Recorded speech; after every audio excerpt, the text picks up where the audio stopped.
'Cause this is my legacy. This is my legacy. Hai, Shalom. Selamat datang ke Legacy.tv dalam video pendek pengajian kita melalui Injil Markus. Persoalan yang saya tanyakan dalam video ini ialah ini. Kenapa ramai orang salah sangka tentang Yesus? Lebih-lebih lagi tentang Yesus sebagai Mesias. Untuk menjawab persoalan ini, mari kita lihat dalam Markus bab yang ke-11. Dalam video yang lepas, kita sudah melihat bagaimana Yesus memerintahkan dua orang muridnya untuk mendapatkan anak keldai. Dan kita juga sudah belajar tentang beberapa pengajaran yang kita boleh belajar daripada anak keldai. Kalau kamu belum lagi menonton video yang lepas, saya sarankan kamu tonton. Dan inilah sambungan daripada cerita yang kita sudah perhatikan dalam video yang lepas. Mari saya bacakan dalam Markus bab yang ke-11 daripada ayat ke-8 hinggalah ayat ke-11. Saya bacakan melalui AVB Alkitab versi Borneo. Ramai orang membentangkan jubah mereka di atas jalan. Yang lain memotong dahan rimbun daripada pokok-pokok di situ dan meletakkannya sepanjang jalan. Setelah itu, mereka berjalan di hadapan dan yang mengikut dari belakang berseru, "Hosana, diberkatilah dia yang datang dengan nama Tuhan. Diberkatilah kerajaan bapa kita Daud yang datang dengan nama Allah. Hosana di tempat yang maha tinggi." Yesus masuk ke Yerusalem dan terus masuk ke dalam bait suci. Setelah dia melihat semuanya, kerana hari sudah lewat petang, dia pun pergi ke Betania dengan muridnya yang 12 itu. Ini firman Tuhan. Kisah ataupun cerita tentang bagaimana Yesus masuk ke Yerusalem dengan menaiki anak keldai ini dipanggil dalam bahasa Inggeris Triumphal Entry. Triumphal Entry. Tetapi ianya tidak seperti yang kita sangkakan ataupun mungkin kita salah anggap dengan ayat Triumphal Entry ini. Dan sekurang-kurangnya ada 4 perhatian yang saya dapat. 4 perhatian ataupun 4 perkara yang mungkin salah sangka orang pada ketika itu. Yang pertama ialah ini. Mesias disambut meriah tapi sederhana. Ini saya dapat daripada ayat yang ke-8. Mari saya terangkan begini. Triumphal Entry. Ianya bunyinya seolah-olah sesuatu yang sangat meriah. Tapi kalau kamu baca daripada ayat yang ke-8, kita melihat memang meriah tetapi agak sederhana. Kalau kita bandingkan, contohnya bagi Roma contohnya. Bagi Roma, Triumphal Entry dia begini. Katakan seorang daripada jenderal tentera Roma, dia menang peperangan dan dia berjaya membunuh sekurang-kurangnya 5,000 askar musuh. Dia akan disambut di Rom dan acaranya sangat gilang gemilang. Begini, mereka akan melakukan perarakan. Balik daripada peperangan, mereka akan melakukan perarakan. Bahagian yang pertama, apa yang mereka lakukan ialah mereka akan menunjukkan harta jarahan perang yang mereka dapat. Kemudian bahagian yang kedua, iaitu tawanan perang yang masih hidup. Dan lepas tu bahagian yang ketiga, askar-askar berbaris daripada unit demi unit. Barulah jenderal itu yang diraikan itu, dia ditunjukkan dan dia akan menaiki kereta kuda yang diperbuat ataupun dihiasi dengan emas. Kemudian selepas itu akan ada para imam di belakangnya dan para imam ini akan membakar kemenyan. Dan kemudian bahagian yang terakhir, orang ramai akan mengikuti mereka daripada belakang dan mereka akan bersorak-sorai dan mereka akan memanggil nama jenderal itu dan juga mereka akan memuji jenderal itu. Kemudian yang terakhir, apabila mereka berarak daripada kawasan masuk ke Roma sampailah ke arena, beberapa tawanan tadi yang mereka tangkap tadi akan dibuang ke gelanggang yang dipenuhi dengan haiwan-haiwan liar. Kamu bayangkan ada satu movie yang dipanggil sebagai Gladiator, lebih kurang begitulah. Tawanan perang itu dibuang ke gelanggang dan dipenuhi dengan haiwan-haiwan liar, dan haiwan-haiwan liar akan mengejar dan memakan dan membunuh tawanan perang itu. Dan ianya dilakukan untuk tontonan dan juga hiburan orang ramai. Kalau kamu bayangkan perarakan itu tadi, kalau kamu pergi kepada petikan yang kita baca tadi, mari saya bacakan dalam ayat yang ke-8 lagi. Ramai orang membentangkan jubah mereka di atas jalan, yang lain memotong dahan rimbun daripada pokok-pokok di situ dan meletakkannya sepanjang jalan. Ayat yang ke-9, setelah itu, mereka yang berjalan di hadapan dan yang mengikut dari belakang berseru, Hosana, kata mereka. Ya, memang tidak dinafikan, ianya agak meriah, tetapi Yesus kita perhatikan dia menunggang bukan menunggang kuda perang, tetapi hanya menunggang anak keldai. Memang firman katakan juga orang ramai, lebih-lebih orang di Yerusalem, dan mungkin juga beberapa pengikut Yesus dari Galilea. Dan kita kena ingat ini ialah Minggu Paskah, ramai orang pada ketika itu, dan mereka membentangkan jubah mereka dan juga memotong-motong daripada rimbunan pokok-pokok. Ya, kalau kamu bayangkan agak meriah tetapi agak sederhana berbanding dengan the real triumphal entry, sebagaimana saya katakan tentang Roma tadi. Jadi Mesias disambut meriah tapi sederhana. Yang kedua, Mesias raja bukan general tentera. Itu saya dapat daripada ayat ke-9 hingga ayat yang ke-10. Setelah sekian lama, Yesus menyuruh ramai orang untuk berdiam tentang siapa dirinya. Apabila dia menyembuhkan orang yang dirasuki oleh roh jahat, Yesus menyembuhkan orang daripada penyakit mereka, dan Yesus katakan jangan bagi tahu kepada orang. Sekurang-kurangnya dalam Injil Markus ada 5 kali Yesus katakan jangan berdiam, jangan beritahu orang. Tetapi apabila Yesus masuk ke Yerusalem dalam bab yang ke-11 ini, sekarang Yesus membiarkan orang ramai bersorak, berseru dan memujinya. Dan ini dilakukan untuk menggenapi nubuat. Lebih-lebih nubuat dalam Mazmur 118 daripada ayat ke-25 hinggalah ayat ke-26. Mari saya bacakan. Berkata begini, selamatkanlah sekarang, aku berdoa, ya Tuhan. Ya Tuhan, aku berdoa, hantarlah kemakmuran. Diberkatilah orang yang datang dalam nama Tuhan. Kami telah memberkatimu dari rumah Tuhan. Dan itu diulang oleh orang ramai dalam ayat yang ke-9 hingga ayat yang ke-10. Mereka katakan Hosana, dan Hosana bermaksud selamatkanlah kami, selamatkanlah kami. Sebagaimana dalam ayat yang ke-25 dalam Mazmur 118. Kemudian mereka kata diberkatilah dia yang datang dengan nama Tuhan, dan itu merujuk kepada salah satu gelaran Mesias. Dan itu juga bahagian yang kita boleh perhatikan tadi dalam ayat yang ke-26. Jadi Yesus memasuki Yerusalem untuk menggenapi nubuat. Dan sekarang Yesus membiarkan orang ramai bersorak, berseru dan memuji dia. Tetapi ada sesuatu, ada salah sangka yang saya perhatikan dekat sini. Mungkin berdasarkan konteks firman ini dan berdasarkan firman secara keseluruhannya, dalam fikiran orang ramai pada ketika itu, orang Yahudi di Yerusalem khususnya, mereka mungkin berfikir bahawa Yesus ialah Mesias. Sebagaimana kita sebagai pembaca dalam Injil Markus, kita melihat bahawa Yesus memang Mesias, yaitu Kristus. Tetapi mereka melihat Mesias itu dari segi perspektif yang berbeza. Sekurang-kurangnya ada 2 perspektif dalam orang ramai tentang Yesus Mesias. Ya, mereka menganggap Yesus sebagai Mesias, tetapi Mesias sebagai Mesias politikal. Apabila mereka berkata tentang dalam ayat yang ke-10, diberkatilah kerajaan bapa kita Daud. Dan mungkin dalam fikiran mereka ialah Yesus akan memerintah dari segi politik. Ya, dia akan mengembalikan kegemilangan Raja Daud. Tapi kita melihatnya dengan cara berbeza. Begitu juga orang ramai mungkin melihat Mesias sebagai Mesias militeri. Sebab itu mungkin mereka katakan, kami Hosana, selamatkanlah kami. Dan dalam pengertian kita, selamatkanlah kami, kita lebih melihatkannya daripada menyelamatkan kita daripada dosa kita.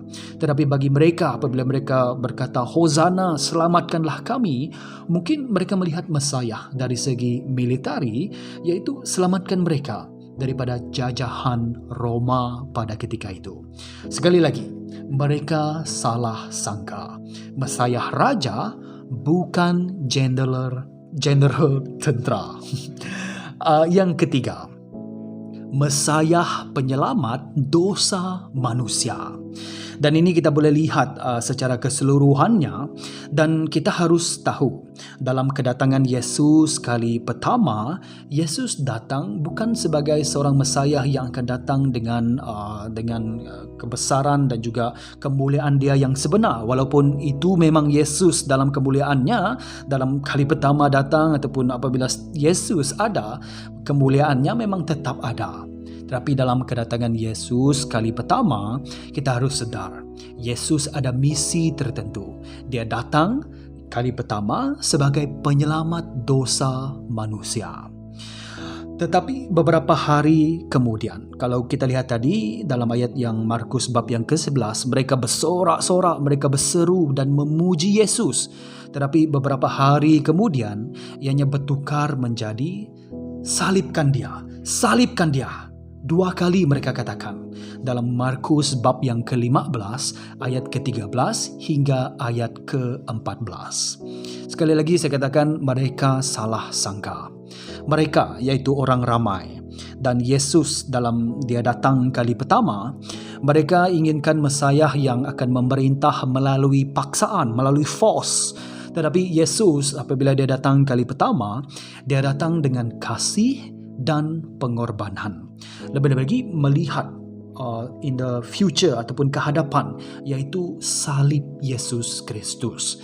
Sebab itu Yesus katakan dalam Markus bab yang ke-10 ayat ke-45, Yesus berkata begini, anak manusia, bahagian yang kedua, Yesus datang untuk menyerahkan nyawanya sebagai tebusan bagi ramai orang. Mereka inginkan Mesias yang datang memerintah melalui paksaan, tetapi Yesus datang kali pertama untuk korban bagi dosa manusia. Mereka mahukan kemuliaan dan juga ketenteraan orang ramai, tetapi Yesus datang kali pertama dengan kerendahan hati dan dia ingin melayani. Kalau saya pergi balik dalam ayat yang ke-45, bab yang ke-10 ayat ke-45, demikianlah anak manusia, merujuk kepada Yesus sendiri, juga datang bukan untuk dilayan tetapi untuk melayan. Sekali lagi, orang ramai, mereka ingin Mesias yang akan datang dan memiliki kerajaan dunia. Tetapi Yesus datang untuk mendirikan kerajaan Allah. Itu yang Yesus katakan dalam Markus bab yang pertama ayat yang ke-15. Pertama kali Yesus katakan, sudah genap masanya dan kerajaan Allah hampir tiba. Mereka ataupun orang ramai, mereka ingin Mesias ini untuk mengusir penjajah iaitu Roma. Tetapi Yesus dalam kali pertama dia datang bukan untuk mengusir penjajah, tetapi untuk memanggil orang berdosa. Itu yang Yesus katakan dalam Markus bab yang kedua ayat yang ke-17. Aku datang bukan untuk memanggil orang benar, tetapi orang berdosa. Sekali lagi, berkali-kali lagi, orang salah sangka tentang Yesus. Yesus ialah Mesias penyelamat dosa manusia. Dan itu merujuk kepada kedatangan Yesus kali pertama. Dan yang keempat ialah ini, Mesias meninjau keadaan rumah Bapanya. Itu saya dapat daripada ayat yang ke-11. Yesus masuk ke Yerusalem, dan daripada Yerusalem Yesus terus masuk ke Bait Suci, dan setelah dia melihat semuanya dan kerana hari sudah petang, dia pun pergi ke Betania dengan muridnya yang 12 itu. Dikatakan Yesus terus masuk ke dalam Bait Suci dan dia melihat semuanya. Saya suka terjemahan daripada terjemahan baru Indonesia berkata begini, dia meninjau semuanya. meninjau ataupun lebih kurang macam survey ataupun Yesus scan apa yang ada dekat bait suci itu. Dan apabila kita melihat dalam petikan yang seterusnya, keesokan harinya Yesus datang balik ke bait suci dan kita melihat tindakan Yesus. Dia menterbalikkan dan membersihkan bait suci, dan itu kita akan lihat dalam video yang akan datang. Dan kita melihat tindakan dia, dan dalam ayat yang ke-15 hingga ayat yang ke-18 ternyata Yesus melihat banyak korupsi yang terjadi di dalam rumah Bapa ataupun di dalam bait suci. Pendek cerita, Yesus katakan rumah ataupun bait suci, rumah Bapa sepatutnya menjadi rumah doa, tetapi mereka menjadikannya sebagai sarang pencuri. Begini, mereka salah sangka lagi. Orang ramai mahukan reformasi yang akan dibawakan oleh Mesias, tapi mereka sebenarnya perlukan transformasi dalam kehidupan kerohanian mereka untuk melihat siapa Mesias sebenarnya. Mereka lebih kepada reformasi secara luaran, tapi mereka perlukan transformasi supaya mereka benar-benar melihat bahawa Yesus ialah Mesias yang benar-benar datang. Tetapi dalam kedatangan Yesus kali pertama untuk mati bagi dosa manusia. Oleh itu, saya katakan kepada kita, mungkin saya sambung balik ayat yang ke-11 tadi. Hari sudah lewat dan Yesus pergi ke Betania, dan Betania itu ialah besar kemungkinan rumah Lazarus, Maria dan juga Marta dalam Yohanes bab yang ke-11 ayat yang pertama. Kamu boleh rujuk ke sana. Okey, kita kembali kepada petikan secara keseluruhan. Sudah berkali-kali kita sudah lihat banyak salah sangka orang ramai tentang siapakah Yesus sebenarnya, lebih lagi tentang Yesus sebagai Mesias. Seperti orang Yerusalem ataupun orang Israel pada ketika ini dalam Markus bab yang ke-11, sekarang juga banyak orang salah sangka tentang Yesus. Begini, saya terangkan begini. Bagi orang Israel, malah kebanyakan orang pada masa sekarang, apabila mereka melihat Yesus, mereka ingin mentafsir, mereka ingin melihat Yesus, dan mereka salah sangka kerana mereka yang pertama ada keinginan ataupun kehendak sendiri tentang siapa Yesus. Ianya bukan merujuk kepada siapa Yesus yang sebenar. Setiap orang yang salah sangka kepada Yesus, mereka ada image tersendiri tentang Yesus. Mereka ada keinginan dan kehendak sendiri tentang bagaimana Mesias harus ada, apakah kelakuan, apa yang dia harus lakukan. Itu yang menjadikan kita banyak salah sangka. Yang kedua ialah kerana salah tafsir. Apabila orang membaca Alkitab, sebenarnya dalam perjanjian lama lagi sudah dinyatakan, selalunya dalam perjanjian lama dia akan combine kedatangan pertama, kedatangan kedua itu disertakan sekali, tetapi sebenarnya ada dua bahagian. Tetapi orang ramai mungkin banyak salah tafsir tentang Mesias. Kalau kita baca dalam contohnya dalam Yesaya bab yang ke-53 tentang hamba Allah yang dia akan mati bagi dosa manusia, barulah kita melihat kemuliaannya dalam bab-bab yang seterusnya. Tetapi orang salah tafsir, sebab itu orang salah sangka tentang Yesus.